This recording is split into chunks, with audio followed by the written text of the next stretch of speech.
to focus on. I've been looking forward to convening this working group, which was created by our state legislature earlier this year. This task force has over 25 individuals who represent county attorneys, public defenders, designee from 10 counties, social service agencies, corrections, probation experts, leaders in the behavioral and mental health fields, individuals with lived experiences, and representatives from culturally competent advocacy organizations. We're deeply honored to be in the company of so many smart, talented, and dedicated individuals, each of you representing a unique perspective and expertise that will be invaluable to us. We are not charged with fixing the entire justice system or finding all the answers. We are working on one part of the puzzle. Our charge is to report back to the legislature with a serious set of recommendations that legislators can take up and hopefully act upon.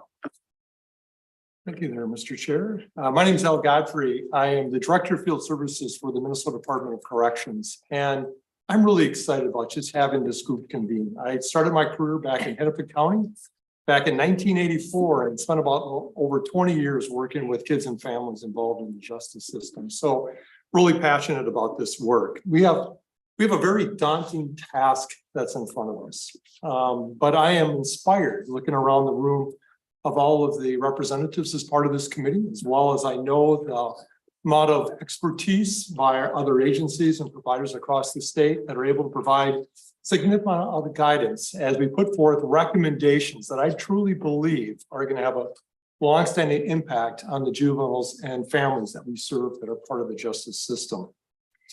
We are a group that is a really collaborative initiative that's really aimed at really trying to improve the lives of kids that are involved in the justice system and their families.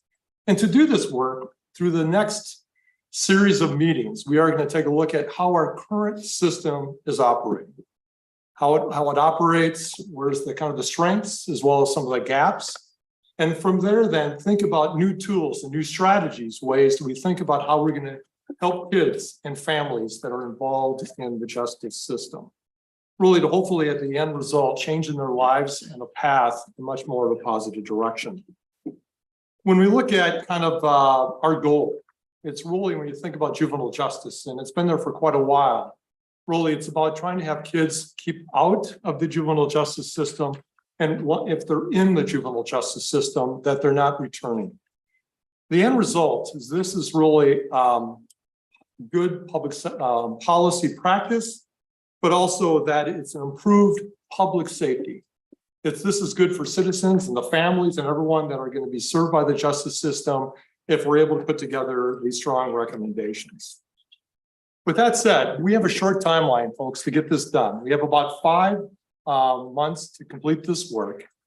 And so looking for all of you as part of this committee to really feel that you see this as a priority, that you're trying to make sure that you are in attendance if you can. I know that sometimes there's things coming up that you cannot avoid. I'll talk about that in a second for me. But also just there's going to be homework and assignments that are going to happen during the between meetings. Just we want to make sure that we have everything we're trying to get put into place before the final recommendations that are due in February. With that said, I know that for me, I just want to make sure I apologize in the front of this. Before even the legislative language was crafted, I have an extended leave that was going to be for 3 weeks. I'm going on extended vacation starting next week for 3 weeks. So during that time frame, there will be one meeting. Amy Losario from the Department of Corrections will be filling in. After that, I will be back into this seat. So just in case you're wondering why there's a change in co-chairs, that's the reason. So, but understanding that we have vacation things that are coming up, just a strong priority. We have like I said, really a packed agenda this morning. And so we are going to cover things such as we're going to do introductions. We're also going to talk about why this committee was created, the legislation around it. We're also going to talk about data practices, open meeting laws. And then from there, we're going to start to lay the foundation for the development of research and how we're starting to tackle this from a data perspective. And then lastly, end today, really on some next steps for our meeting coming up on October 4th. Recognizing 2 hours is not, it seems like a long period of time, but it's going to go fast. So hopefully get everyone out here today by noon. So let's get around for introductions. What we're looking for you is for all the participants as well as staff, let the staff go last, that are supporting the committee. looking for your name, your agency affiliation that you are connected to. Why did you agree to participate on this task force? And then lastly, if you have any nugget of wisdom about how this task force is, how we work together, et cetera, to make sure that we're having the biggest impact on youth and families that are going to be served by this work, as well as the citizens across the state of Minnesota. Given that we have well more than a dozen or 24 people or more involved in this committee, we're looking at about 90 seconds or less for those introductions. So, little pressure there, folks. Sorry about that. So I am going to start. I know Jim is looking at me. No, please don't call me. Jim, I'm going to start with you first. Okay, well, good morning, everybody. I'm Jim Schneider. I'm the Director of Probation up in Cass County, which is northern Minnesota. The benefit of this committee, first of all, I also represent the Minnesota Association of County Probation Officers.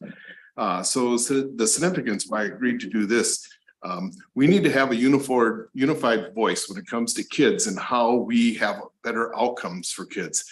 And that means corrections and social services. So this helps create a narrative in Minnesota that I can take back to my county in northern Minnesota regarding how we should work with kids. Thank you. Hi, Terry Fawcett, Pine County Probation Director, also representative of the Minnesota Association of County Probation Officers. You know, I started out my career in Woodland Hills many years ago, so and I've been blessed in my time in Pine County to co-create some programs that have gotten some exposure nationally and have shown some significant outcomes. And so I'm kind of excited to be here, 25-year practitioner of restorative justice, and hoping that conversation can come up one way. Thank you. All right. Solana Kirkland, Director of Dakota County Community Corrections. I think for me, the biggest thing is that we do better when we work together. This isn't just a social services issue, corrections issue, law enforcement issue. This is for all of us to come together to the table and really talk about solutions and put those into action. That's why I'm here. Good morning, everyone. I'm Heather Goodwin. I'm the Director of Health and Human Services for Carver County, which is Southwest Metro for folks who haven't been down that way, beautiful Chanhassen, Chaska area. So I actually wanted to be here today because I oversee our probation services, but I also oversee the full swath of all of our health and human services, public health and human services sides of the house, and felt that integration. And I thought I'd have a lot of probation folks here sitting by me today. So thought I really needed to have that social services perspective in the room. Good morning, Jasmine Madison, owner of Against All Odds Twin Cities. I work with youth in schools as well as in community corrections, doing restorative practices, as well as working with families. And I think one of the important things for me being here today is understanding that not only do we have to support our kids, but we have to support the families. We can give all these kids all the tools that they want, but we have to prepare them to go back into their environments and be able to utilize the tools that we give them. Good morning, I'm Lynn Penke Valdez. I'm the Deputy Administrator at Ottertail County. Heather stole some of my thunder. I also, overseeing health and human services, public health, and probation in our CPO model. I think about kids as part of families, and we serve children and families together. And so looking for opportunities to make change in the system and serve them better is why I'm here. Hi, I'm Melissa Huberty. I'm the Human Services Administrator. I also have a department with probation, corrections, social services, public health, and public assistance. And I see significant disparities, and I agree with all that's been said. I just wanted to make an extra point of in Stearns County is in St. Cloud, but west of St. Cloud, so it's very rural also. And I struggle with, and I care about this, that we have parts of Minnesota, large parts of Minnesota, who have no idea there's disparities in this area. And we're not, the politics are dividing us instead of bringing us together. And I care about that. And I think we all want the same thing, but the way we get there is not working. And I feel like we need to have that open, honest discussion. People really there don't see that there's disparities. They'll tell you straight out, no disparity. So I care about that. Dylan Workington, Director of Community Corrections in Anoka County. And I've been doing this work for a long time. It seems that a lot of change happens, and there's reactionary type of elements to it. So I excited to be part of a process that is planful and moves forward in a collective, collaborative manner, as opposed to a law changes, we all react to it. How do we participate in creating a collective harmony to the future of youth intervention? I love what's said about families as well. We're trying to improve lives. At the same time, we're trying to protect the community and corrections and participate in change as well. So how do we do that collectively and in harmony is a tall task, but one I'm looking forward to. I am Elliot Butai. I use they them pronouns. I'm a senior policy coordinator at NAMI Minnesota, the National Alliance on Mental Illness. And I guess my only nugget of wisdom is we say a lot at NAMI, the mental health system isn't broken. It was just never fully built. And so I think, you know, we need a mental health system for children to go to, for families to be supported, for probation officers to be supported. So that's why I am. Good morning, I'm Kathy Hedin. I am with Ramsey County. I'm a deputy county manager of what we call our health and wellness service team. Similar to some of my colleagues here, oversee public health, community corrections, social services, and a few other areas. We were lucky to be granted $5 million for secure or non-secure homes for young people, as well as $5 million of wraparound funds. I think what you've heard here today is we can create all the facilities that we want, but when young people don't get what they need and the families don't get what they need, when they are out of these facilities, what happens? Recidivism. And so there's also a piece that I want to highlight is when counties and programs do well, less funding comes to them. We need the funds, we need the infrastructure to be able to wrap around and continue to work with young people and their families in order to move things forward. So happy to be here. Hi, I'm Diane Neal. I am the new, and I have to say that because it's new to my position, Deputy Director of Mental Health, Behavioral Health Division with DHS. I've worked with adolescents, with youth for way longer than I want to admit my age, from New York, Florida, and Minnesota. And my role typically, as I was informed, probably would not be the person chosen, and I requested to be because I know I was always told when I worked with teenagers as a provider and in so many ways from correction side to mental health, that they were the ones no one wanted to work with all the time. No one ever does. And so I feel that focusing on strengths, identifying those strengths, building on that, collaborating and working with systems is a huge passion. And I think that this, like, I looked at that as that opportunity to start getting together, possibly filling in the gaps that are helping kids fall through cracks and families are lost, and we all work in silos. I work rural and I've been in the cities and it is very different. So I'm excited to learn more from everyone here, both from my role, but also to move forward with hopefully filling in those gaps. Hi, my name is Sarah Ellsworth. I'm the managing attorney for the Public Defender's Office in the 10th District. I manage the juvenile division.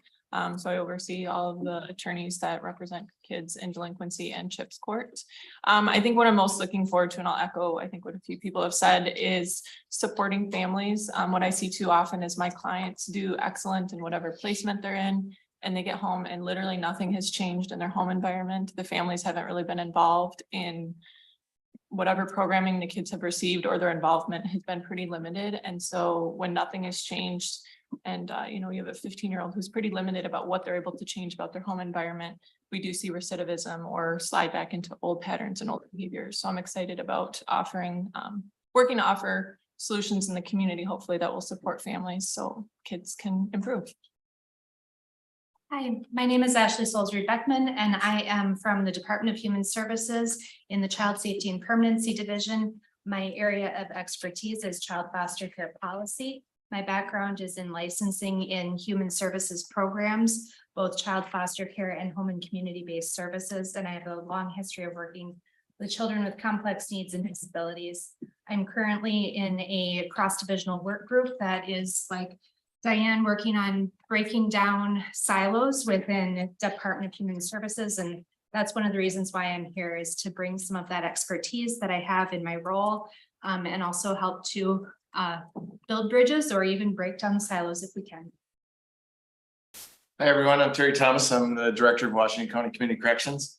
I started my career in juvenile back in the Gilflin Center, back in Bemidji in college, and spent many years there in the juvenile system before I moved up the ranks. So I have a passion about juvenile. I really believe that the best money spent is in the community and focusing on the family. And so I really think that we need to do a better job of collaborating together in the community services and the corrections division. So I'm excited to be part of this committee. Thank you. Good morning, everyone. My name is Nikki Niles. I'm the Director of Community Corrections in Dodge and Olmsted counties. I'm happy to be here this morning. I have a history in both law enforcement and corrections. I'm here hopefully to help with intervening proactively and not responsively. And like my colleague Terry, in the community, by providing supports not just to the youth, but the families as well. So happy to be here and proud to serve. Thank you. Good morning, Nicole Kern, Director of Corrections in Morrison County. I'm here on behalf of the Minnesota Association of Community Corrections Act Counties. I've been involved in juvenile justice since the early 90s. I'm extremely passionate about this, and I believe that these are all of our children. Morrison County likes to say these are all our kids, and we need to stop trying to do the hot potato with children. We need to help them all, but we also need to make sure and keep them out of the juvenile justice system if at all possible. Thank you. Good morning. My name is Catherine Johnson. I use she, her pronouns. I am the Director of Community Corrections in Hennepin County. I am here representing the Minnesota Association of Community Corrections Act Counties. I spent 22 years in law enforcement before I came to corrections, and have seen as a result the front door and the back door of our system. And neither of those doors are working real well right now, and the house isn't in very good order. And I am excited about the opportunity to try and change that. I also recognize that there is no single solution. One of the things that we, I think, recognize in the field is that each kid is unique, each family is unique, and a single solution, one size fits all solution doesn't work.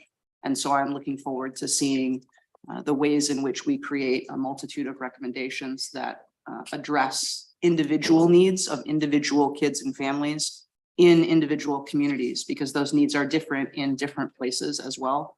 And so I hope that we proceed recognizing those individual differences. Thank you. Good morning, everyone. My name is Dwana Witt, Hennepin County Sheriff. I'm here on behalf of the Minnesota Sheriff's Association. But I will say it's something that I asked to be a part of, because it's been a long part of my life, as far as professionally as well as personally, working with our youth. You know, one of the things that I hope that we hone in on is that being in law enforcement and also being an SRO, primarily in setting 4 schools, where services weren't offered unless kids did go into the system, and you would see things that you could do to prevent that from happening, but the only way for services to be offered was to get them in the system. I do think that that still goes on today. But again, going back to just my long history, you know, I am one of those youth who felt like every system failed our family. One of 5 children, whether it was corrections, law enforcement, social services, and it's because we didn't work well together, and we still got some jailing to do. No pun intended when I say gelling, some gelling to do as to how can we better overlap. Because when we're talking about people getting lost in the system or falling through the cracks, it's because we need the overlap, and it can't be just this. So how do we break down those silos, if you will?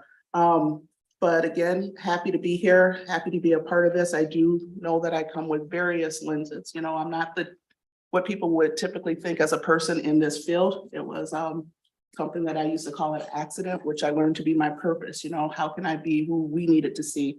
And I'm 25 in my head, but you know, 25 years ago, when we were kids, it's like, okay, the same problems are still happening. And it's us as adults and systems that are failing our kids. So I'm really happy to be here, and thank you.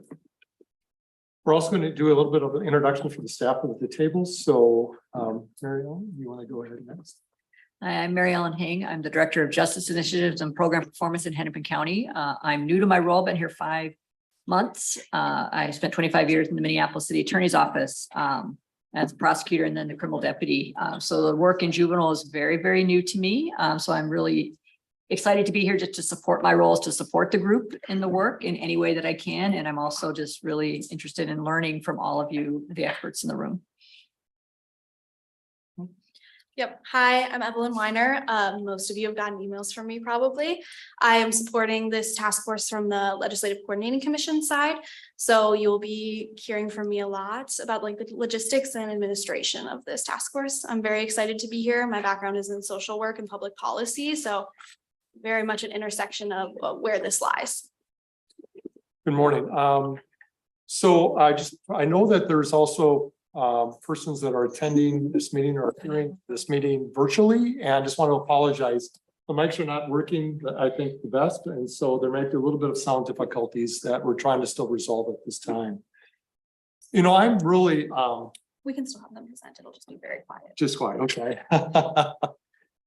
I'm really, you know, when I go around, hear all of the different reasons why people are involved or want to be involved in this committee, I am just really impressed. And I think it just really sets the stage of a foundation, a great foundation as to why we're really here. And really the work that we're going to do for the next, for the next 5 months. So it's really impressive when you start to think about this collective vision that's coming together and the work that we're able to do and the recommendations that we're able to create. From there, I'm going to turn it back over to my co-chair for the next part. Yeah, and I was just want to make sure, Evelyn, I think we have some people online and maybe we'll give space to some of our attendees online just do a brief introduction. And so my eyes are not that good, even with glasses on, to see who's up there, but.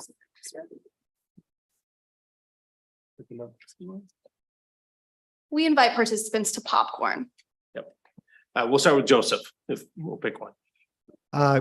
Good morning, Joseph Glassrud, joining you from way out in Wilkin County, where I am the county attorney. So I'm appointed here by the County Attorneys Association. I'm interested as, as an attorney who deals with child protection as well as juvenile delinquency matters when they get to our desk. Interested to hear data-driven solutions. Yeah, Joseph, we're having some technical difficulties. So if we could just have you pause for a moment, that'd be great. Thank you. I do want to say it was a riveting self-introduction. But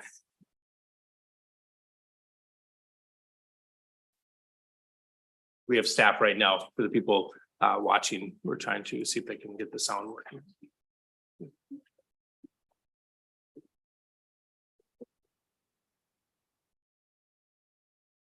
We can hear you good, so that part's good.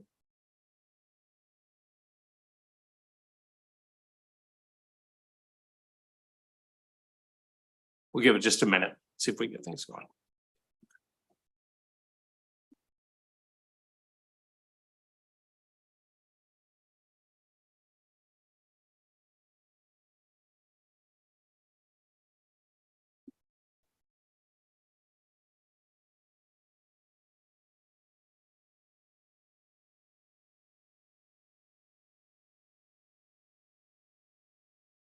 Hi, Joseph. Can you try again? Sure. So I'm the Wilkin County Attorney. I'm the appointee to this work group through the County Attorneys Association. And, in that role, our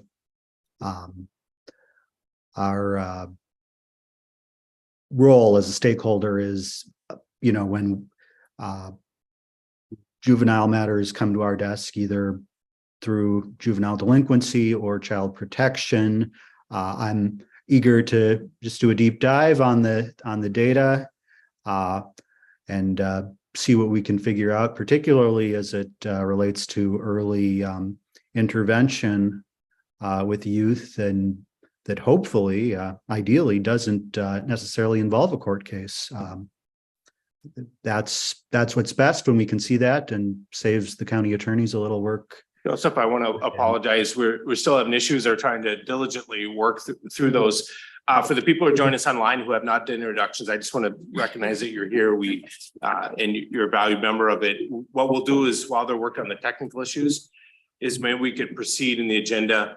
And so we'll continue. We'll come back to you. I don't want to act like we're not going to come back to you, but we'll continue working on the sound. So right now, what I'll do is ask the Legislative Coordinating Commission, who's going to provide an overview of the legislation that enabled this task force and provided some guidelines and some reminders on open meeting rules and data practices.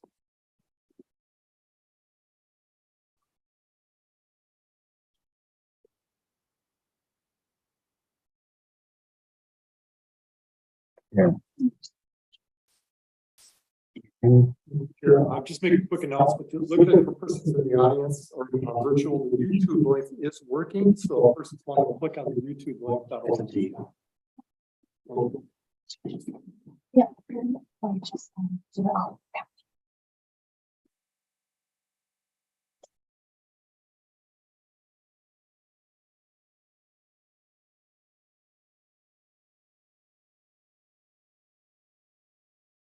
Due to the technical difficulties, we're not going to be presenting the PowerPoint on the TV, but there are copies of the PowerPoint in your packets. So I would direct you there to be the one with orange design first packet.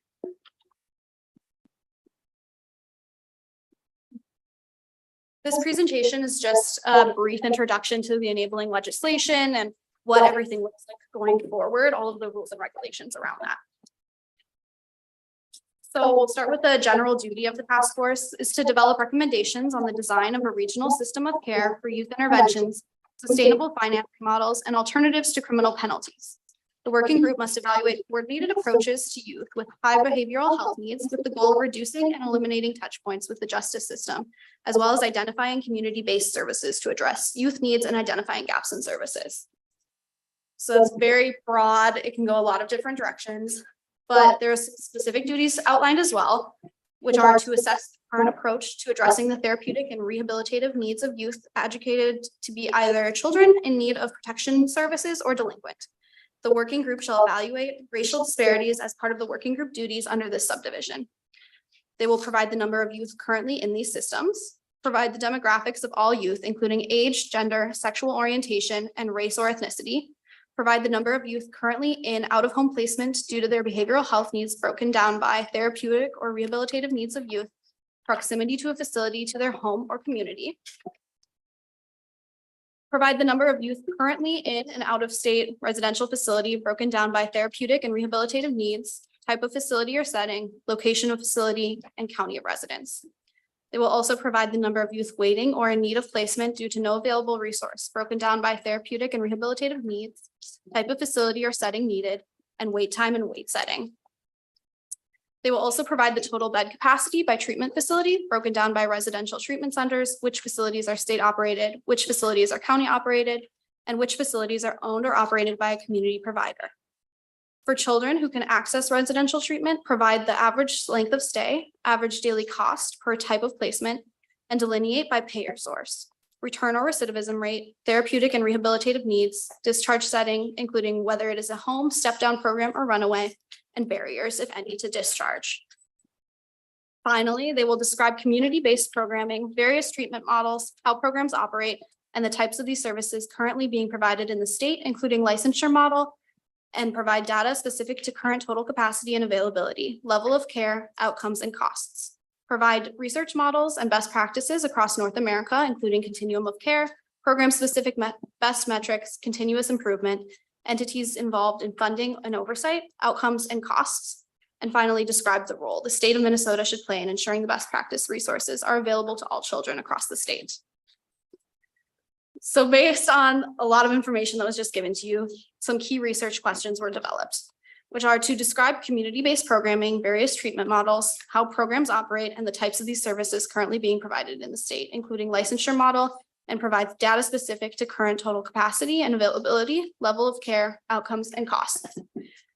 What are the licensing requirements from the state of Minnesota to function as a residential treatment provider for youth with behavioral health needs? How are the licensing requirements different from DOCCR and versus DHS? And what barriers do our licensing requirements present for potential community providers? What can we learn about juvenile justice models across the nation that also have residential treatment centers? So how have the juvenile justice systems partnered with the community? What can we learn about these efforts that can inform the task force? And then they want a special attention focused on governance models.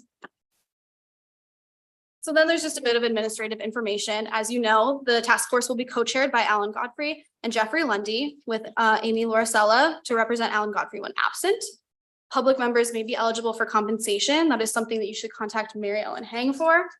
And then the subject of Minnesota open law, meeting law under Minnesota statutes, chapter 13D. So then the next slide, we have the timeline that should have been emailed to you. This is just a reminder that these are the dates currently scheduled for the meetings. In the event that the majority of participants cannot attend, we will reschedule one. So please let us know if there are any that you plan on missing. So then finally, we have the final report that's due no later than February 15th of 2024, which makes this about a 5 months period that we're able to work on this. It will be presented to the ranking minority members of legislative committees and divisions with jurisdiction over human services, public safety, and judiciary on the working group's activities and recommendations. And then the working group will expire on February 29th. So then that final slide is just open up the floor to any questions. I also have my email as well as Nina Zhang's email. So we are the representatives from the Legislative Coordinating Commission if you have administrative or logistical questions. And then Mary Ellen Hang will be taking any research questions or resources that you have to give. So I'll open the floor to any questions on that.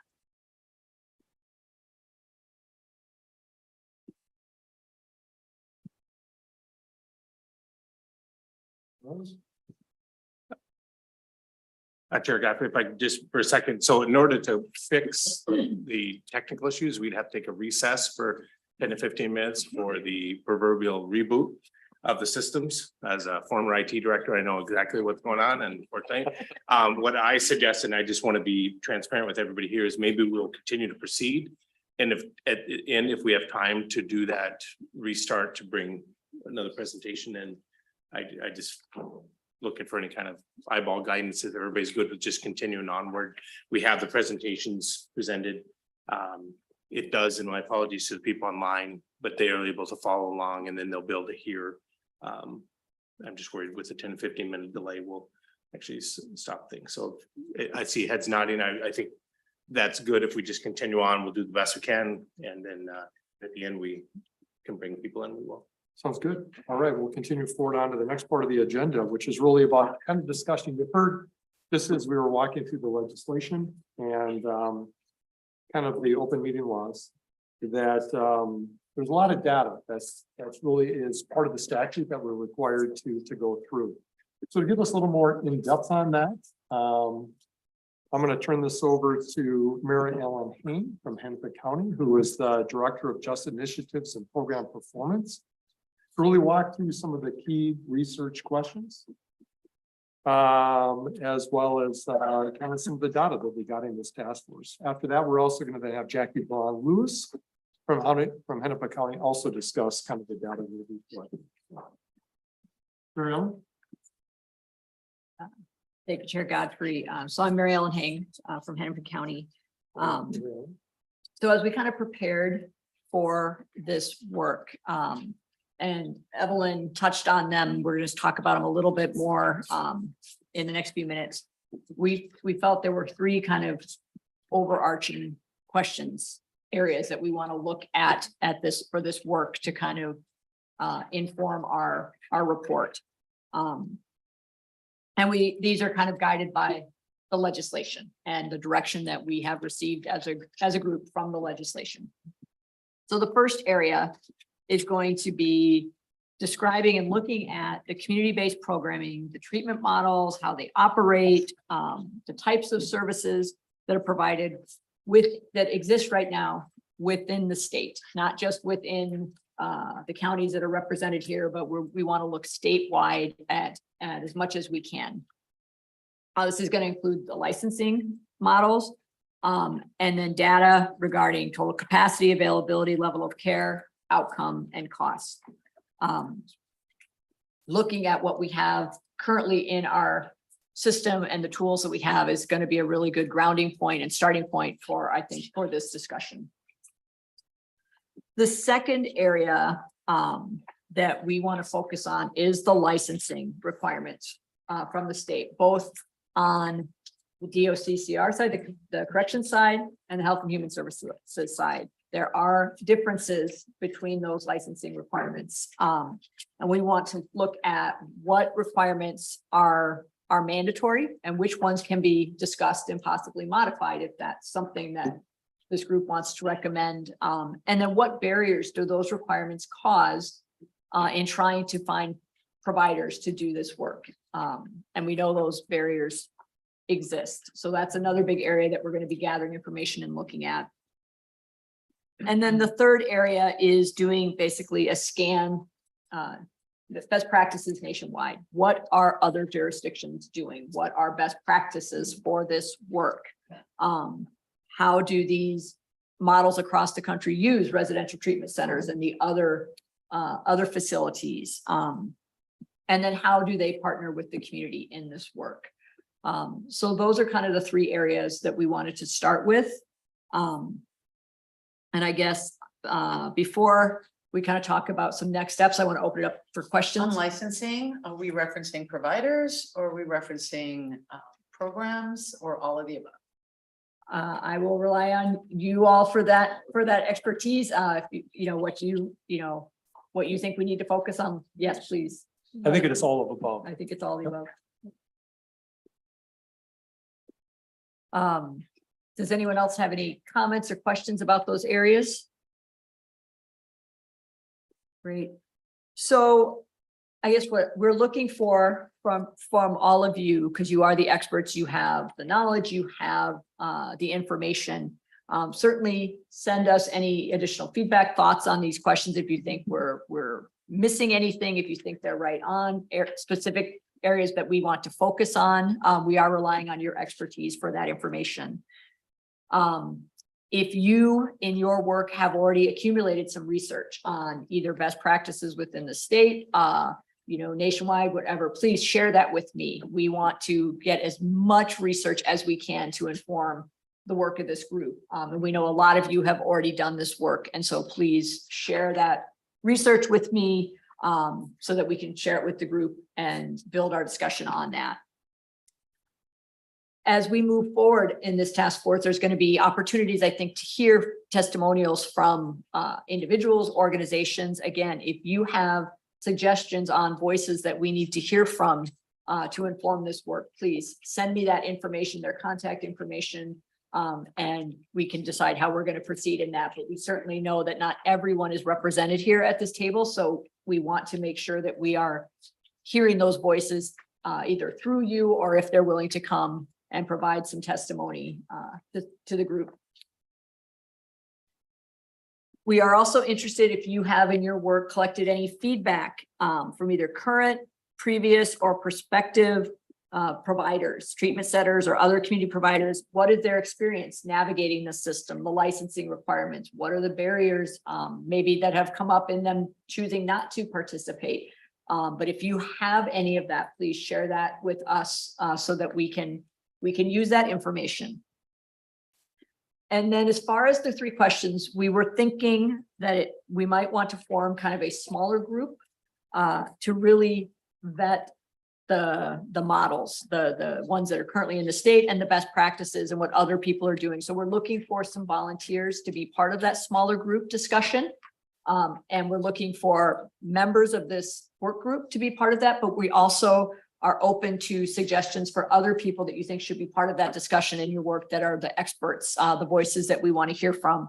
So if you are yourself willing to be part of that small group, or you have other people that you think we should be bringing into that, please email me those names and contact information. But I think we're going, because of the open meeting laws and the timeline, we're not probably going to have a lot of small group meetings in between, but I think there's some value in having one to really look at those models and kind of inform that part of the report. So that's kind of your homework from me on those questions. We would love to have that by the next meeting. I know the timeline's tight. I also know we're going to be sharing a lot of information and feedback throughout this whole process. So just reach out whenever you have something that you think is relevant, pertinent, that you want us to be aware. I will then share that with the co-chairs. Like I said, I'm here to kind of be the support, the conduit behind the scenes for all of you to have just one point of contact. So how does that kind of sound? Does that make sense? Everyone kind of initially in agreement? Anybody have any comments or feedback for me or the chairs on our thought process for this? Yes. Yeah, I appreciate you laying this out, and I'm thinking about how you went through the PowerPoint, what's in this legislation, and then what we heard overwhelmingly from this room about the need for family and community. This legislation focuses solely on the child. I think we can broaden and reach into what that means further, but I think it needs to be named, and it's not being named in what was just laid out, and it's not named in this legislation. And I think the people that we work with in our communities say these things to us, it's an expectation of us. And so I do want to figure out how we build that into the research that we're doing and the best practices around how you involve community and how you involve families and kids. Thank you. So my understanding, I think that we are able now to jump back to the agenda to walk through the open meeting law. So we have the presenter here that is able to go ahead and cover that portion of the agenda. Casey, you just want to go ahead and introduce yourself? Sure. When we have a chance.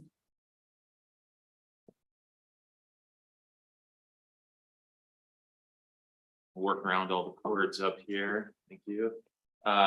So yes, Mr. Chairs, members of the working group, I am Casey Carmody. I'm a senior policy analyst with the Data Practices Office over at the Department of Administration.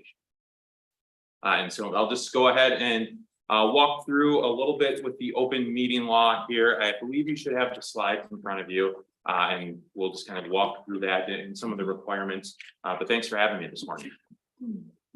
So just to start off with, the open meeting law is contained in Chapter 13D of Minnesota statutes, and it does require that all meetings of public bodies need to be open to the public. And the enabling legislation for your working groups clearly states that you're subject to 13D, so you do need to follow the requirements of this law.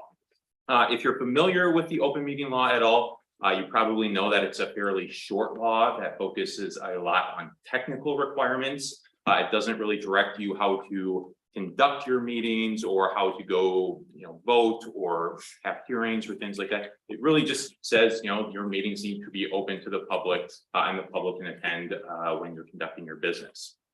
Unfortunately, the open meeting law doesn't define what a meeting is for the purposes of the law, but that's where we've had the Supreme Court come in and explain when there is a meeting for the open meeting law. Okay.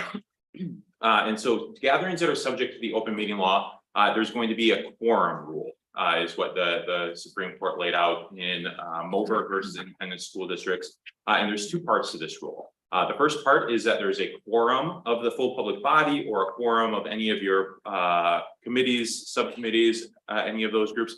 When there's a quorum of those folks, and you're together to discuss, decide, or receive information as a group on issues that relate to official business. And so it doesn't necessarily need to be making motions, conducting votes.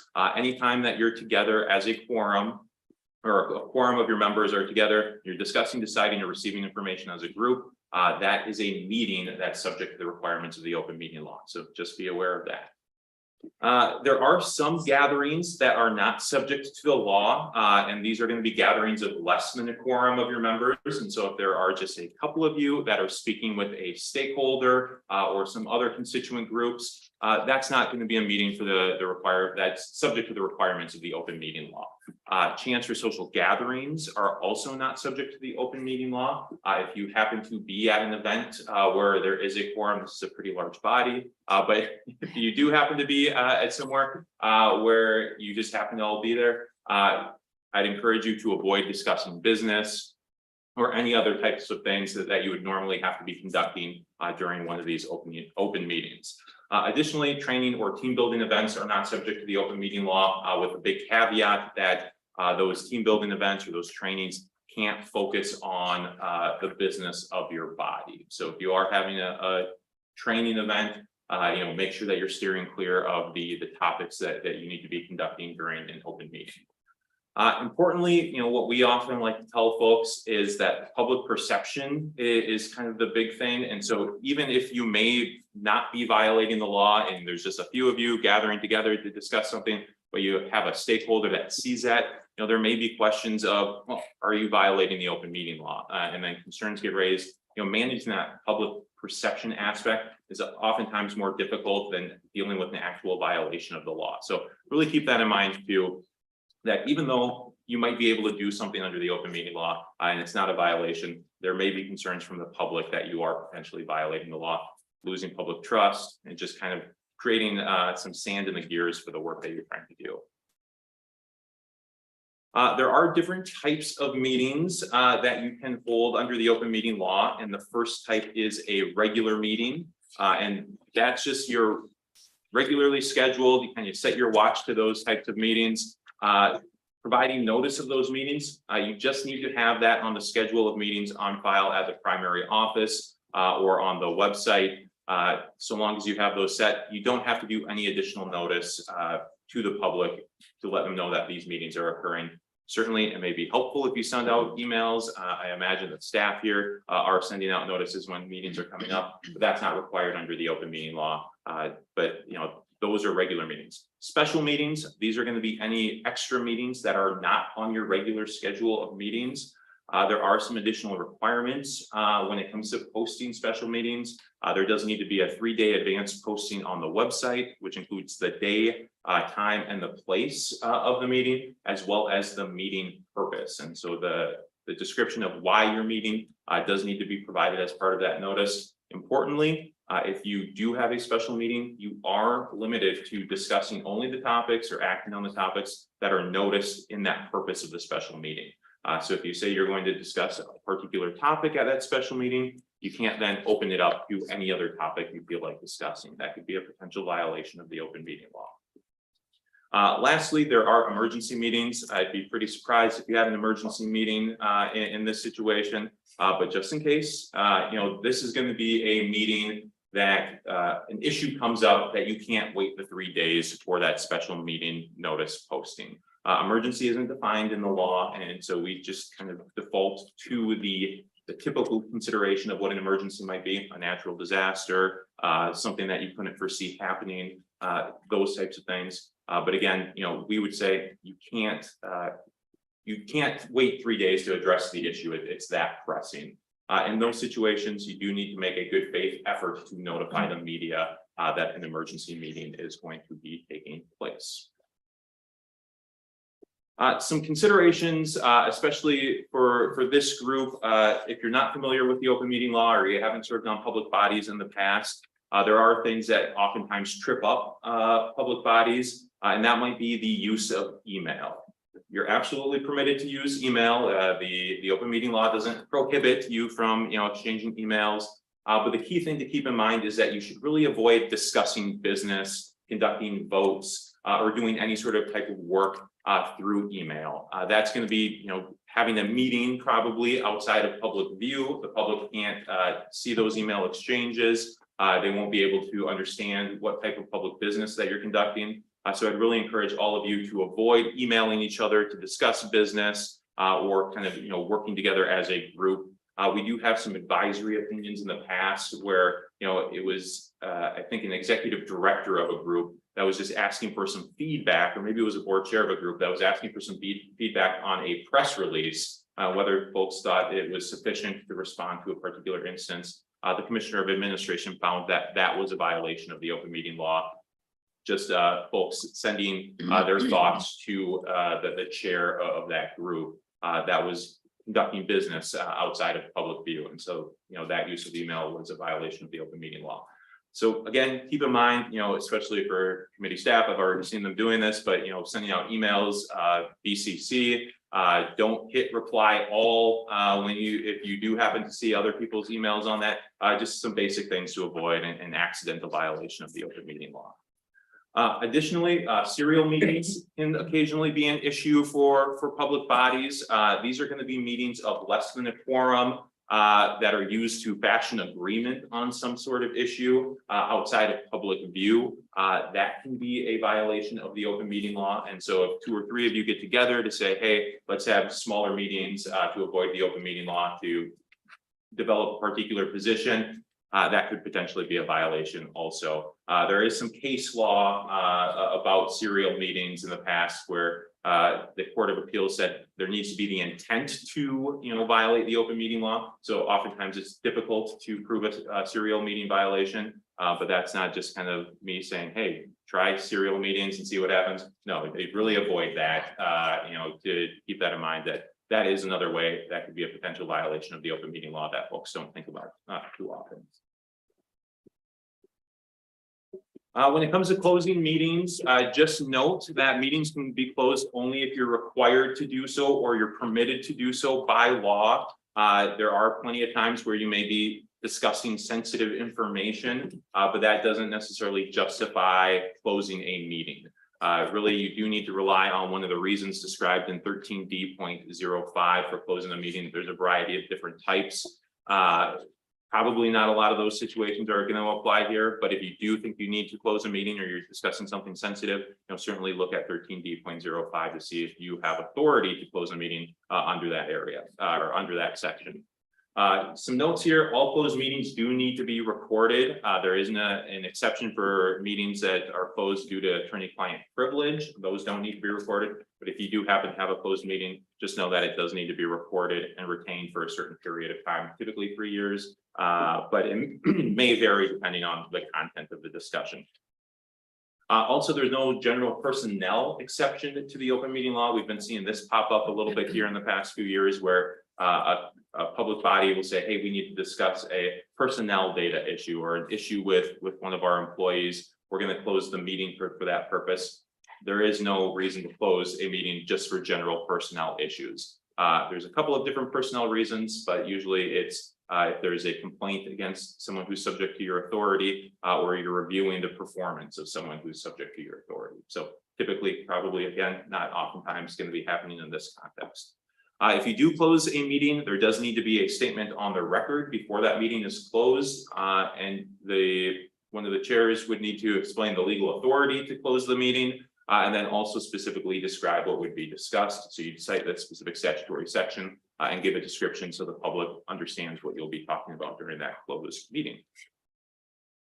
As for meetings and technology, this provision is going to be Minnesota Statute Section 13D.015.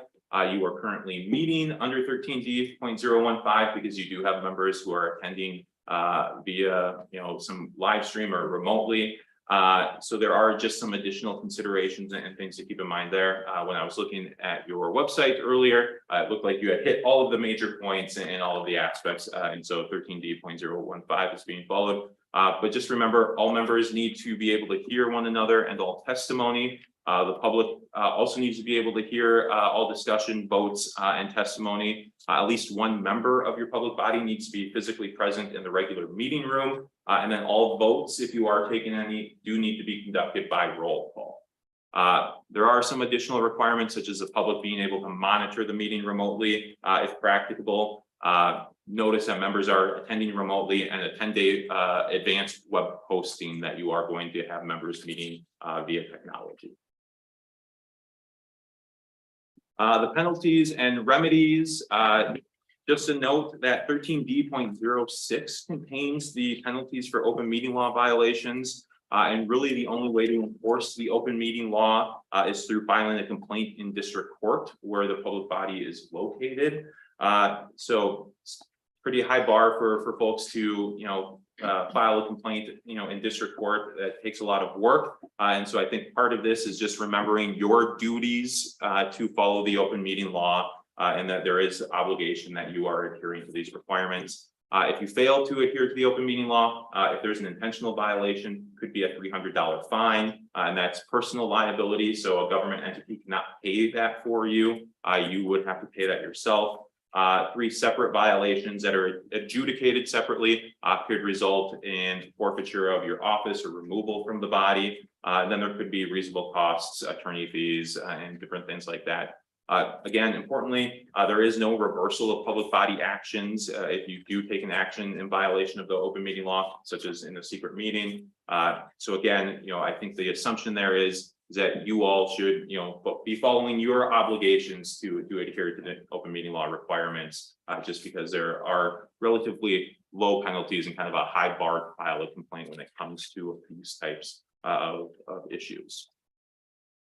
The last slide here is just a little bit about our office, the Data Practices Office. We are the statewide resource on data practices as well as the open meeting law. A lot of what we do is provide informal guidance and technical assistance. So if any of you have questions about data practices or the open meeting law, certainly you can feel free to reach out to us. We can point you to the resources on our website. We can point you to advisory opinions. All of those different types of things. We really are here as a resource to help all of you to make sure that you understand the requirements of the various laws. And so that was a lot of information in a very short amount of time, but I'm happy to answer any questions about the open meeting law or about data practices too, if you happen to have any on those fronts. Thank you for the overview. Is there any questions on the open meeting law on the presentation?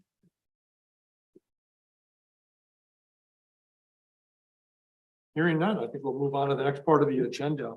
So next part of the agenda is going to be looking at kind of our data strategy. Talked about there's a lot of outcomes that are connected to this committee. And so we have our next presentation is going to kind of outline kind of our strategy about how we're going to go ahead and move forward in the next 5 months from a data perspective. So good morning, Jackie. You want to go ahead and introduce yourself? Good morning, everyone. I'm Jackie Braun Lewis. I'm the head of analytics for Law, Safety, and Justice in Hennepin County. If Mary Ellen is the behind the scenes, I'm the behind the scenes. So another step back.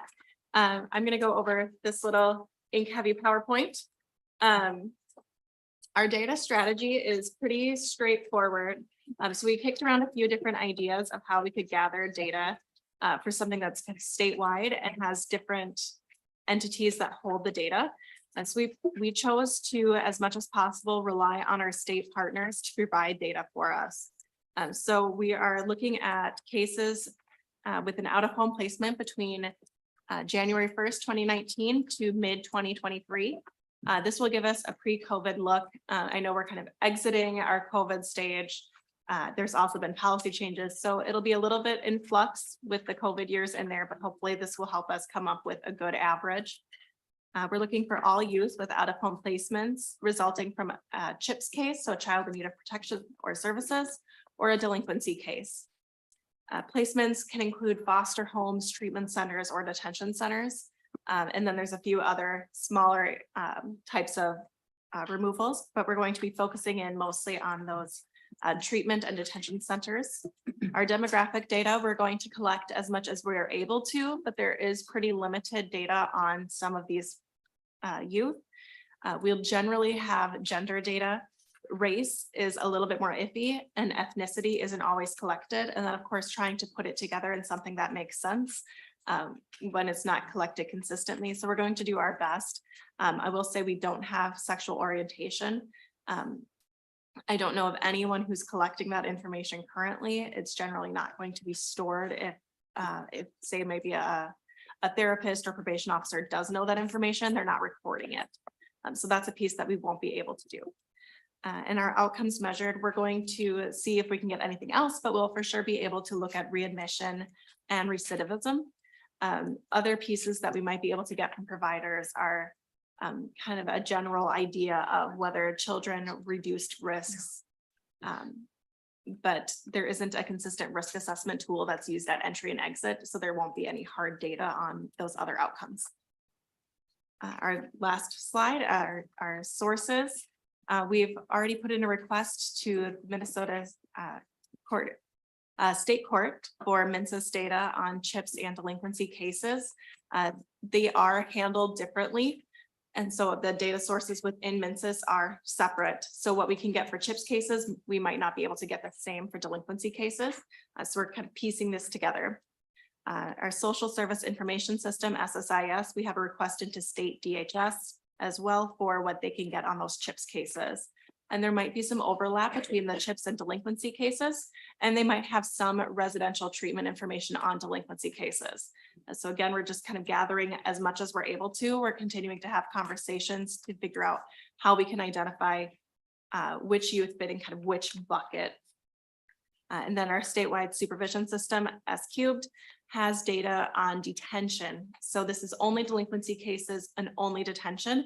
It's not CHIPS cases, and it won't cover residential treatment facilities.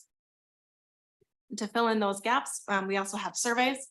We have a survey already out to detention centers, and then we're sending out a survey to residential treatment centers and community providers. One group that we're a little bit concerned about data collection for are youth on delinquency cases who are sent ordered to attend a residential treatment. We'll have information that the order happened, but we won't necessarily have a clear record of when they entered and when they exited statewide. I know some counties have this in an accessible fashion, but that might not be true for every county. So we're looking again for those statewide sources. So we're going to see what we can gather from a state court and then fill in the gaps with this survey to kind of come up with average length of stay and how people are coming to the center and how people are exiting.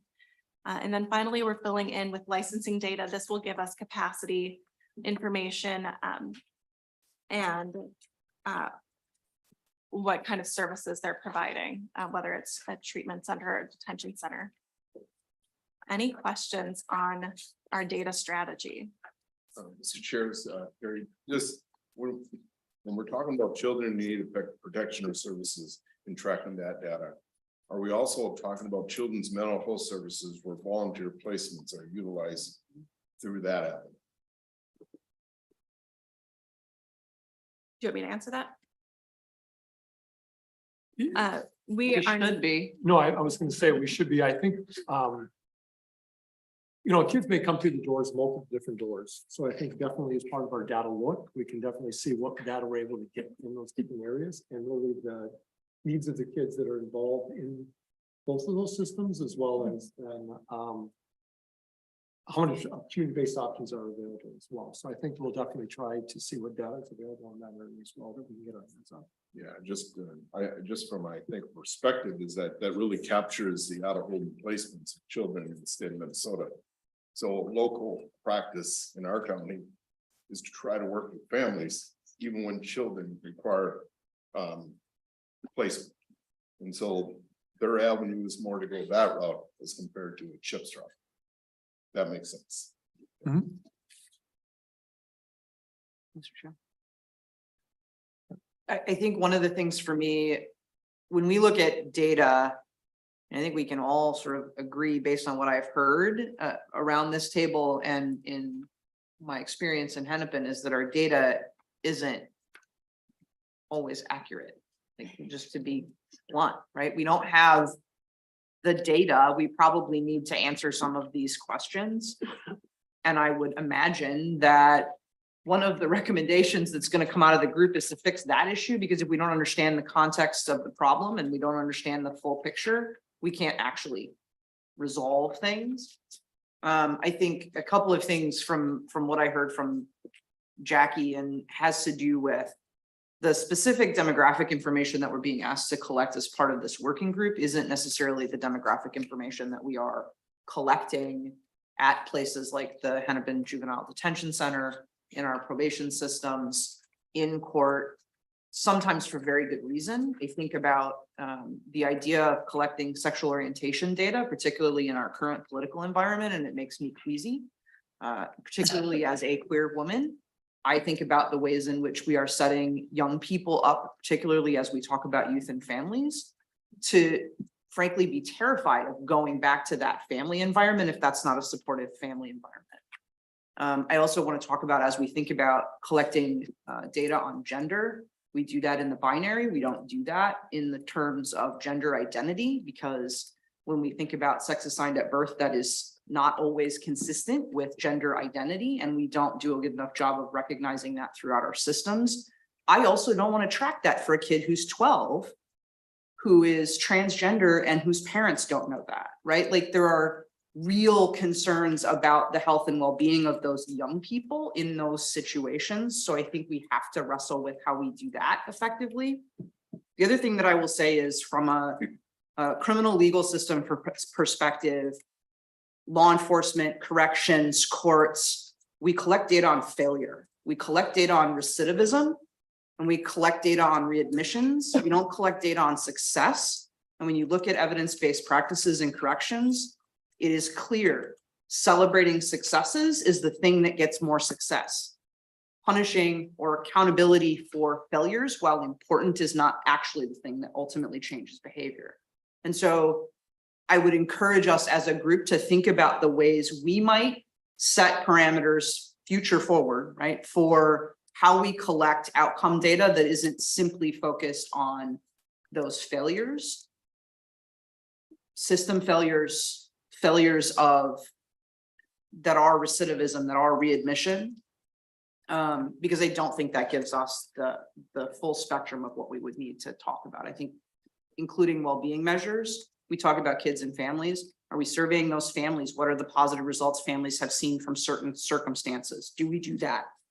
Not consistently. Should we be? Potentially. Do we talk about desistance and the ways in which criminal behavior is lessened over time as a result of an intervention? No, we talk about, well, they still did a new thing, except that new thing was less severe than the last thing they did, and that's progress and success, and we don't celebrate it. So I would encourage us as a group to expand the way we think of outcome measures and to really talk about this demographic information and why and how we would collect it and what purpose that collection serves over the whole. I'm not suggesting we don't, but I really do think we need to have those conversations.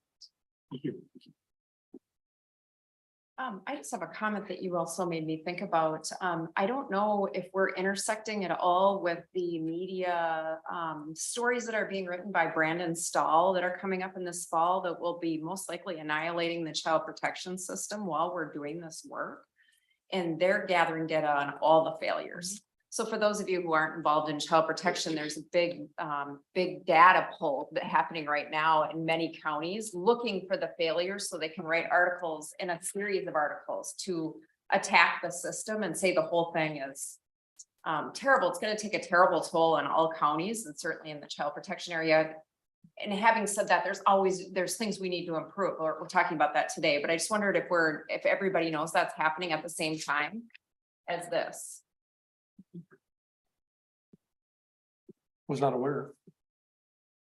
I was, but only because I live in the world of politics. Yeah. And so, yes, I knew that there was stuff we work on, people asking for comments and things, data being collected, but not, I knew where they were headed, but yeah.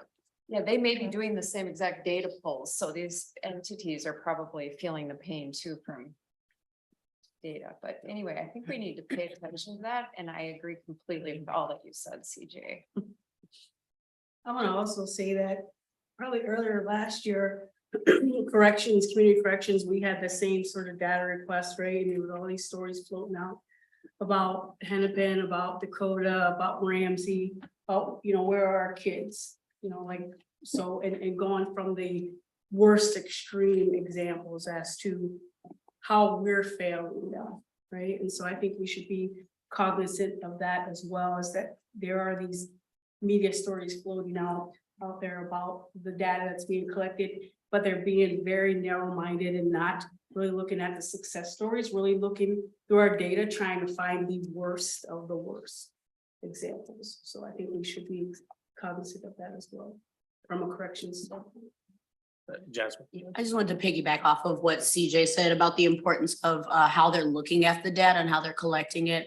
Working with a lot of these youth that end up being placed in these places, finding out why they ended up there in the first place. A lot of the issues that we have is parents are tired, there's lack of resources, and probation officers are sick and tired of trying to catch kids, so they'll send them away.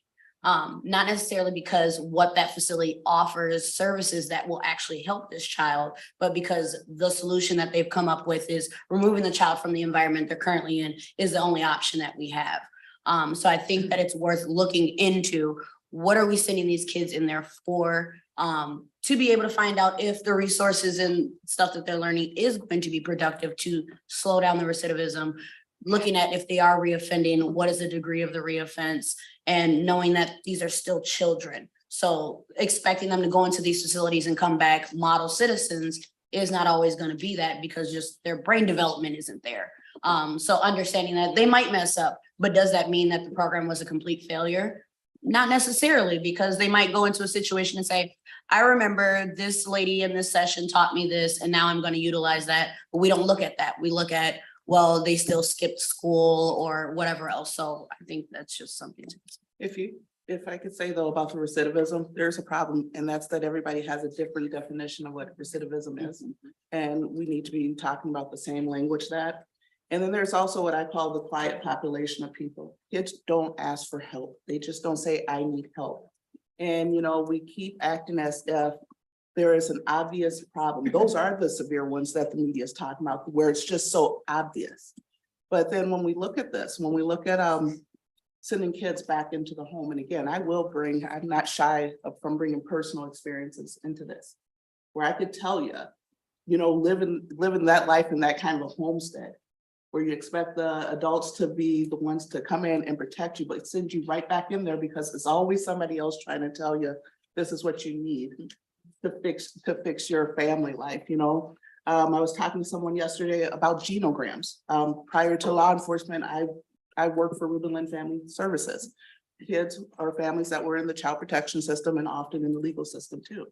And talking about the effects of doing those genograms, where there's practices out there where you're not asking those direct questions that kids, specifically kids, are groomed not to answer, right? We don't talk about what goes on in this home. That you just don't do.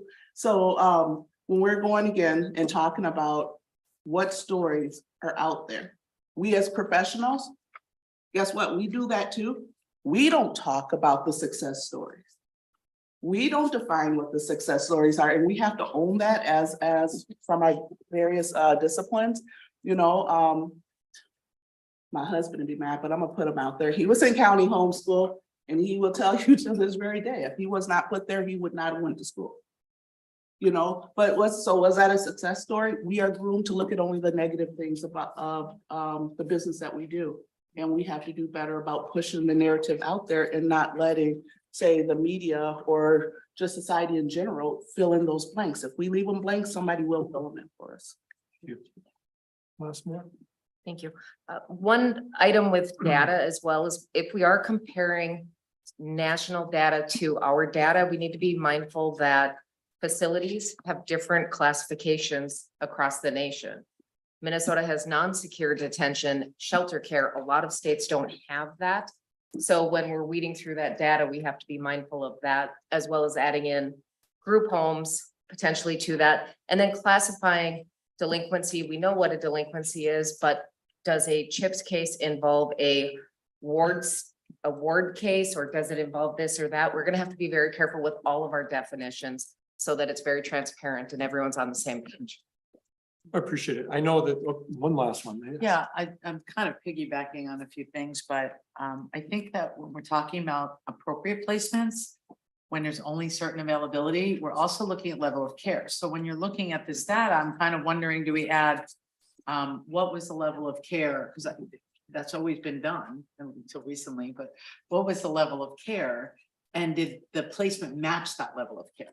Because that might be at least something we can collect, even though we don't have all the other filtered information that we'd like to have. But from a data standpoint, we should be able to look at the level of care and the appropriate placement and how long length of stay was versus completion of treatment and continued length of stay.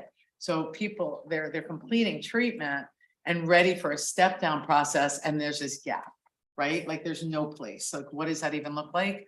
And so continuum of care model that everyone's been talking about for a million years is not actually realistic in what we're providing at this time. When we're pulling data to look at things, that might help to understand what those gaps look like by looking level of care. Defining success is going to be a big thing, because are we looking at 100%? Are we looking at the 60%? And then what was that reoffense versus was the reoffense related to the initial? And sometimes it doesn't matter because it's still the mental health component or the family component that's contributing. I think from data, you're only looking at black and white things, so you try and collect as much of the information that is, you know, correlating factors to those.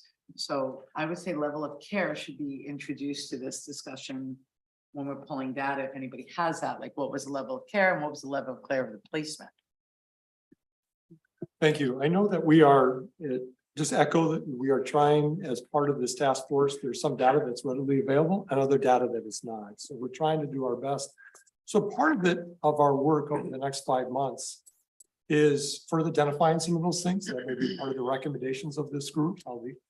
It's also looking at, that we're gonna look at other reports, testimony that may be able to come into play to kind of fill in some of those blanks as part of this work. I also want to stress that some of the dialogue and discussion has been around residential. Really the focus of this is also about community-based and residential, to say, you know what, across the state, what are we doing well? What are the things out there right now that are currently doing well to keep kids stabilized? We want to make sure we continue with those services. But in areas we are identifying gaps, areas we think about holistically how we working with kids and families as part of this group, then coming together and saying, based upon best practices, the research out there, what do we need to do? What do we need to add on to feel like we're able to further enhance success of the kids and families that we work with? And I stress kids and families as well. So part of this will be testimony, other reports, data that is going to hopefully help fill in the blanks over the next 5 months. That'll lead to the recommendations. From there, I'm going to turn it over to Commissioner Langy. I actually wanted to, we had one of our participants who, because of technical reasons, couldn't answer the question, so we have a copy. So I just wanted on her behalf to read that, so that this is from Molly Bruner. She said, I have a non-secure detention center. My manager just shared the survey with me. It's licensed by the DOC. However, we take social service and delinquency placements. The questions are geared toward delinquency and detention beds.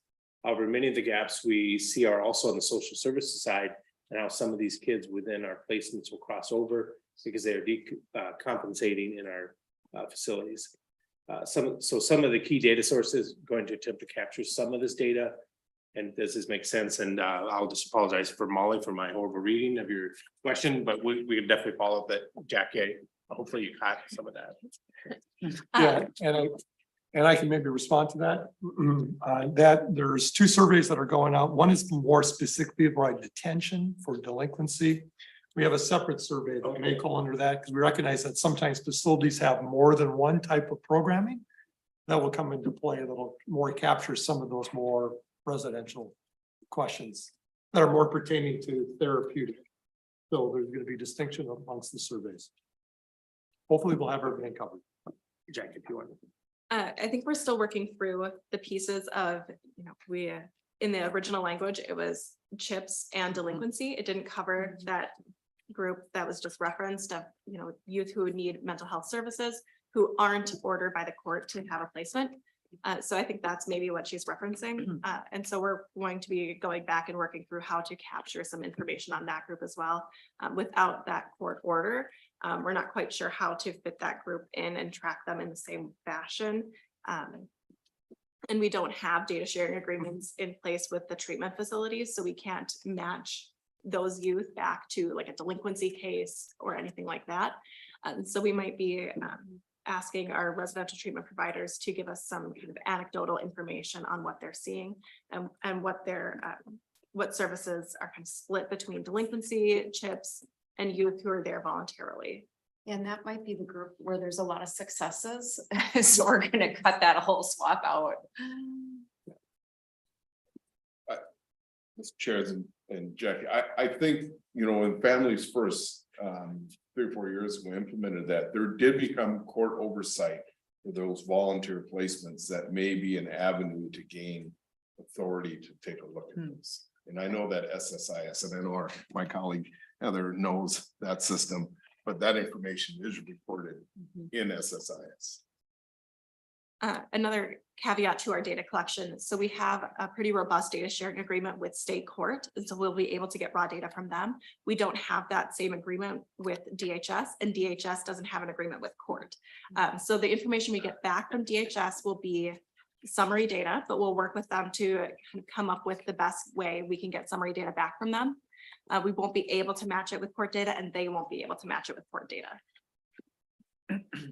Thank you.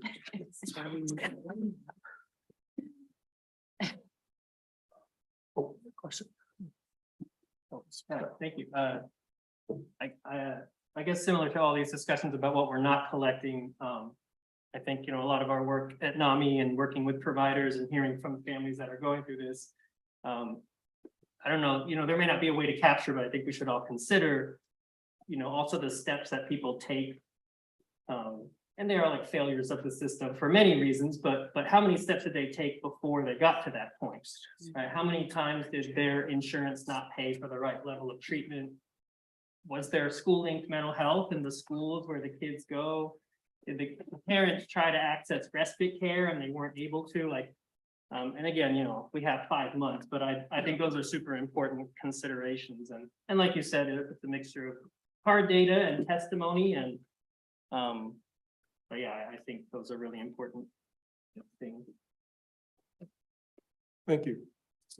What something I was gonna mention is we may identify areas that are just outside the scope of our purview that we can in the report note in there that I call it a parking lot, but things that we came up with that we want to put in the report to legislators so that that is not lost. And maybe that's a form for future action. So certainly I think we start broad and then doesn't mean, as we kind of focus in on stuff that we shouldn't ignore things, or that maybe the data is not available, as CJ was talking about, where that might be one of our charges is a better data collection on harmonizing across all our systems. If we really want the systems to work together better, make them collect data together and you'd be surprised how things can go. I had a question about, I know state court seems like the one that is sharing information with us, which is great. But my question is about analyzing and interpreting like the various disposition orders across the state. I worked in all the counties in the 10th pretty much, and every disposition order from every county looks different. And to identify what is an out of home placement is tricky. Particularly, I work a lot in Anoka County. Anoka County uses essentially a sanction system where they give a probation officer a large chunk of time to place a child in detention as like an immediate consequence without us having to come to court to talk about it. So it's not evident necessarily from a disposition order that the child is going to be placed out of home. They might be, but hopefully they're not, but they might not be. And so I don't know. I Like think a that's stopgap. yeah, and so that's maybe just presenting a problem and not a solution, but just something to think about interpreting these disposition orders. Is that on the delinquency side? Yes. Okay, on the delinquency side, we'll be matching it to the statewide supervision system, which would hopefully be the actual admission. Okay. And so we can pair that with the order date to the admission date. So hopefully that'll cover Okay. who have an order who aren't actually sent. Okay. I hope, okay, thank you. Thank you. Any other questions? I know I appreciate the dialogue and discussion about this and I'm hopeful. I guess there's still data that we can gather, still data that we can collect, data that we can gather from surveys. As part of our testimony to really help frame kind of the recommendations. So other questions? Yes. Mine's not a question. I just want to say, I should have said this first. I have a previous training that I'm providing. I'm going to be leaving shortly. But I appreciate this team and I'm looking forward to the work going forward. And we'll see you guys again. And I just want to say that before I leave. The other thing I want to add, and I should have said in the beginning, I am hard of hearing. I actually wear hearing aids and it's been hard to hear some people. So I didn't want to just kind of throw that out there. It's not, but so can you maybe be aware of that going forward too? Sounds good. Thank you. That's a great reminder. Any other questions? So. Yeah, just a comment regarding surveys. Surveys sometimes prompt new questions. And so I don't know exactly what's in the survey. I run facilities, but I didn't personally see it yet. What's being asked. But I think it might be helpful to look at services provided as well within each facility to kind of understand what's a day like for youth regarding education, regarding mental health care, regarding just the interventions or strategies of a particular facility. What's being attempted to help create success, how are families being worked with within those facilities as well. So that there's kind of a broad understanding. Facility in one area doesn't equate to a facility in another. And so general out-of-home placements, what does that look like? And I think that can help also just create some conversations of success. We obtain information. Maybe kids are graduating from high school in these programs. Maybe there are a chunk of these kids that are waiting placement in these facilities to somewhere else that doesn't exist. And so how do we get down to the detail of what are the types of things missing, services missing, not just a facility that's missing, but what are the services that these kids need? And I can comment because the legislation even kind of identifies this, that it's really talking about what are the therapeutic needs of the kids that we're looking at, both for community-based and in residential. So we're also then part of the work that we're trying to do is capture what is the various different entities or agencies and what are they providing? And what does that look like statewide? And also then to look at is what is kids that are being turned down, that are not able to access those services? And what is the rationale for those turned down as well? So we're trying to capture both. What's our capacity out there? What's the level of programming? What's their therapeutic needs? What are the different so you can kind of look at metro and statewide in regards to where things are at with kids and families and access to those services. And also trying to capture the picture, because it's not within the data, is the kids that are not able to enter those doors. And what are the reasons they're not able to enter those doors and get the services as well? So we're trying to capture both. Thank you. Just a clarifying question, under the specific duties that I think tie into the data regarding youth awaiting placement, we're talking about facilities, both residential. Are we considering hospitals in that? Like, for instance, I was in a meeting yesterday with the Mayo Clinic and they've kind of turned into a hurry up and wait facility, though they're a hospital. So are hospitals considered in that equation as well when we're looking at that data? And so I think maybe I can answer that, is that there's part of the testimony that we're going to gather in. There's some information I think that's being gathered elsewhere already on this matter that I think we can tie in to start to kind of fill in the more of the clarity around that issue as well for kids and that are needing more hospitalization. What does that look like as well? So some of this work may just be part of the data that we're gathering, but also relying on if there's data gathered elsewhere that we're able to bring in part of this testimony as part of this work as well. So stay tuned. Thank you. I want to go back to your comments, sir, and tie it back to Kathy's around families and calling that out specifically. Just to underscore and echo that opportunity as we are surveying, and perhaps it's a survey back to counties to identify what supportive services for families are in place and what successes are coming out of that at the same time that a child might be in placement. Thank you. I'll just join onto that because I have a lot of kids that end up getting placed into placements that are nowhere near their home. So it becomes hard for the families to be involved in the process that the child is going through because they live in St. Paul and the child is in Moorhead. And the family doesn't have a car, so now this child is out there for 6 months. They don't get to see their family throughout this whole process because the family doesn't have transportation. The facility is not offering it. So it makes an even larger gap because you have a child in a place that is nowhere familiar to them, learning these skills, but the lack of being able to have something as simple as being able to see their mother while they're in these facilities, the impact that has on them mentally to then come back and try to use those things. So I think the resources for the families is very critical with a lot of these facilities as far as the services they're providing. Thank you. All right. I'm going to turn this over to my co-chair. And one thing I could have mentioned, and I think as mentioned, the mics are really great, but you really have to have them right in front of your mouth. So if as we're talking and people, I think as was mentioned, sometimes it may be difficult to hear is don't be shy about bending it or leaning forward. I think that'll help us and people online who will also benefit from what was said. So, and one thing before I kind of help wrap up, is just, I'm a type of person who, if you call me, 7x24, you'll get an answer and I'll send stuff 7x24. Something that I'm trying to do, and Evelyn has been guiding me through this recovery process, is to really refer people to the website. Is you may have information in your inbox, but to continue just to say, keep sending people to the website. We're going to put all public information there. And that way, if there's information that's being drafted, or maybe it hasn't been made public, or maybe it's information that maybe 2 versions old, that we just, so I've been trying to learn this, which is difficult for me, to just send people to the website. And so I would encourage you to take advantage of that, because this is a statewide committee. We can refer people to the state site that's set up for that support.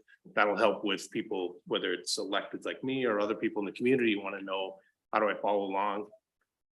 Here it is. And so just to encourage that. So, you know, as Al mentioned earlier, our time, you know, together is going to fly quickly.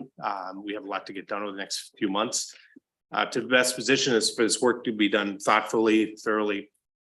We've developed a meeting cadence of roughly every 3 weeks from now until the report is submitted to the legislature, which is mid-February.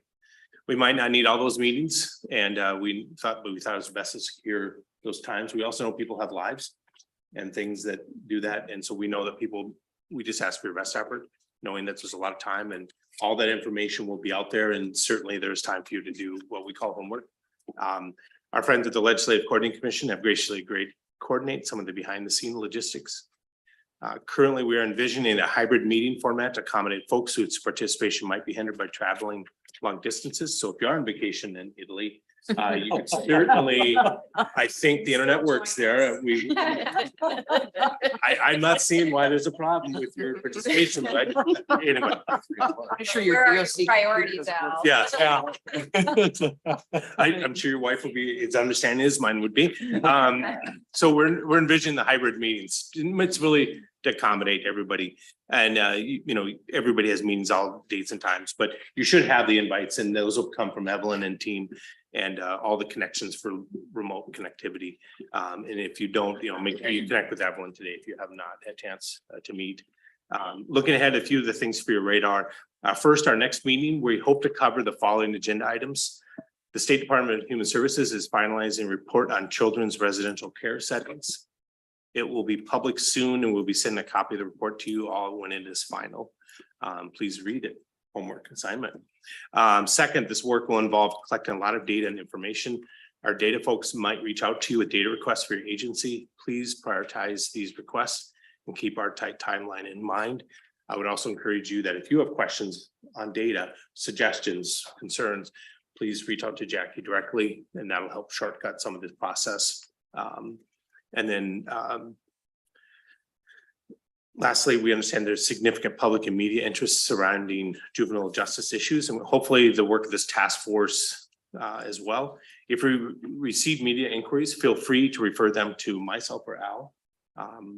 The two of us will work together to ensure that information and statements are provided with accuracy and unified voice. Our job, we feel, is to speak on behalf of this group, which means it has to be consistent with what everybody in this group is feeling. So we will try to do our best to reflect that as well as possible. And finally, our next meeting, we'll hope to cover the following agenda items. This is just kind of high level meeting agenda for meeting 2. We'll do a deeper review of our draft timeline for the task force overlaid with our best estimation of when specific items will need to be done. We hope to discuss the status of current state data. If available, we hope to present some preliminary data if possible. We want to get your feedback and perspectives on the research questions. We also hope to discuss needs around testimonials. While this group is quite diverse in scope and background, we know there needs to be perspectives that are missing. As I understand it, Evelyn, please correct me, if a person wishes to testify, they have to sign up in advance of the next meeting. They can't come to this meeting and sign up there. So we have to publicly note them there. So we want people to feel empowered to come here. We just have a process that we have to honor. We also have to hope to have some space for an open forum for members of this task force to discuss important considerations, issues, and questions. And if there are any questions, I'll just glance. And with that, I'll just thank you for joining us this morning. We have exciting work ahead of us, and I think we have the right team to really capture that. Thank you. And thank you as well. I mean, I really appreciate the spirited conversation that was just starting this week. You know, and we should have spirited conversation. I mean, this is really such an important topic. Think about kids and families and lives that we're, and looking at ways to enhance strategies to really enhance success. So I really appreciate the dialogue, the discussion, because that's what's going to really drive at the end of the day, the great recommendations, all of the questions, you know, that are flowing from this group, as well as we have providers or persons that are testifying, come in front of this body, just that the inquisitive about where things are at, what's working well, what are the things we need to do better on. And that passion is going to serve us well as we develop the final recommendations. So thank you very much for your time and your dialogue and discussion today as well. Thank you. Thank you.